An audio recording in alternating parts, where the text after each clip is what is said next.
Le joli mois de mai, tous les Français ne le passent pas dans les parcs. Nombre d'entre eux sont scotchés devant leur télévision, quand ils ne sont pas coincés dans les embouteillages de la Porte d'Auteuil à Paris, provoqués par le tournoi de tennis de Roland-Garros.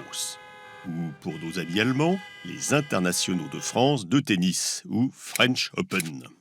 Il n'y a presque qu'en France d'ailleurs qu'on nomme ce tournoi majeur d'après le stade dans lequel il se déroule.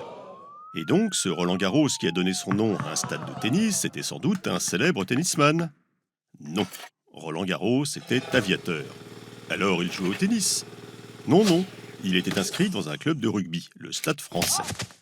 Et en 1927, le Stade français accepte de céder l'un de ses terrains pour la construction d'un stade pouvant accueillir dignement la Coupe Davis, la Coupe du monde de tennis.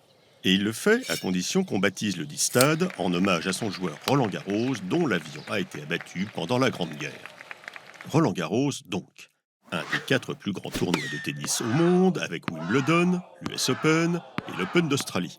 Un tournoi majeur, c'est une grosse préparation, des qualifications ardues et 2 semaines de tournois éprouvantes.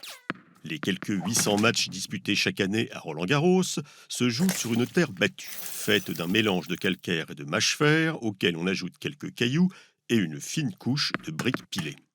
L'impact de la balle est plus lent, il faut taper et crier encore plus fort qu'ailleurs. Les matchs sont d'autant plus fatigants et les victoires d'autant plus belles, surtout quand on les enchaîne.